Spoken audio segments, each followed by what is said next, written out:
We need to start this because you're going on a trip soon. You need to share this. You know, when you're a little kid, when you're a little man-child, one of your fantasies is that some rich guy comes to you and he wants you to be his watch consultant. He knows nothing about watches. He's a Johnny-come-lately.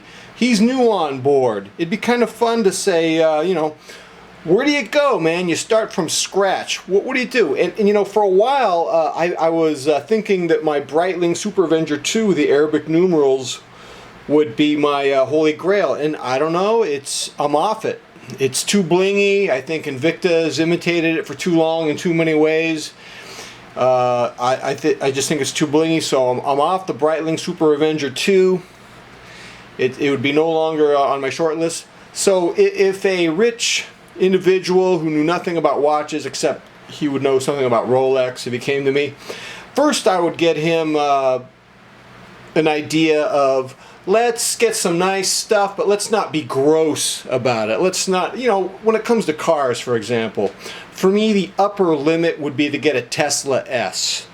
You know, I don't know what they are, 100K. Once you start getting into cars that cost 200K, 250K, it's no longer cool, it's gross. It almost seems like it's conspicuous consumption for its own sake, number one. And number two, it seems like when you go that expensive, you're getting something that's now a full-time job. And I don't want a full-time job with a consumer product. I want it to be fun, I want it to be really high quality. And I feel that, you know, a Tesla S would be about the limit of what I'd want to spend on a car if I had the bucks. Now, with watches, I kind of feel the same way. And so these Holy Grail watches that I would have if money were no object, granted, they're expensive, but they're not gross expensive. I mean, as you know, there are watches that cost hundreds of thousands of dollars, and I'm not going anywhere there. I think the highest price tag of this short list I'm going to show you is about 14K, which is a lot of money. I mean, I can't afford that, but it's not gross like, you know, 50, 60, 80, 100K. So this would be, for a guy with big money, this would be your beater watch right here. When you got money, your Oris Pro Diver 49mm, non-chrono, clean dial. This is your beater watch. I don't remember what these go for. I think they're about 1,400 bucks. I could be completely wrong on that. It's been a while.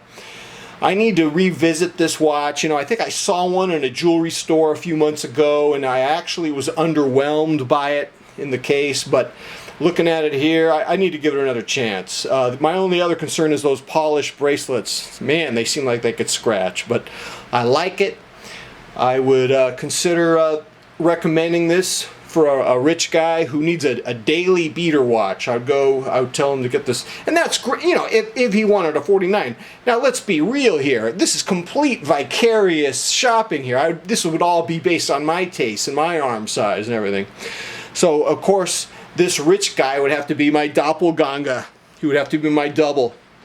Now, for something a little more spiffy, I would go with the chronograph titanium version.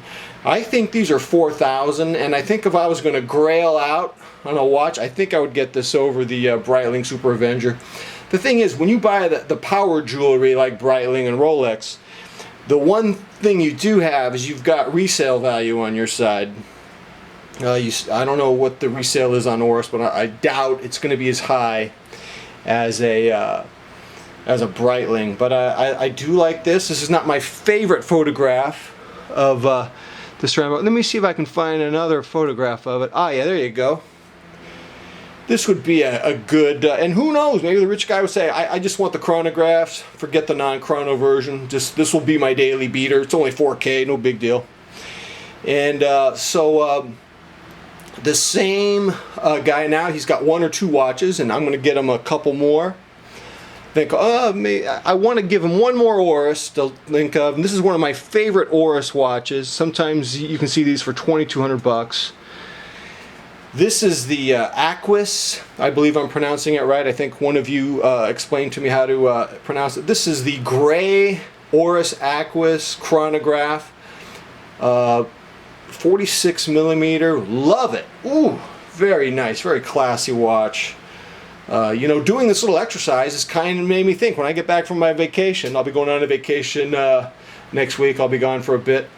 When I get back, who knows? Maybe I'll be obsessed with Oris as a holy grail type of watch. But I would recommend this for $2,200, and these would be his a nice casual watch. So far we have 3 Oris divers I would show him at the lower tiers of watch luxury for this individual. And then when he wanted to go to a higher tier, I would have to let him know all about the Omega Planet Ocean chronograph, 45.5 millimeters. Love this watch. As you know, or may not know, I went completely ape shit when I saw this watch on an actor on a show called Silicon Valley. What was his name? Nick Henneman or something? He was hilarious wearing this watch. And I saw the watch. I didn't know that it was an Omega at first. I thought it might be an Omega or a Rolex, and I just kept staring at it. It was very funny. I kept pausing the television. My wife was just very frustrated with me, you know, geeking out on that watch. And I have to say, of all the watches I've seen on people on television, this one just absolutely killed me more than any watch I've ever seen on television. You know, I've seen people rocking some celebrity luxury watches over the years.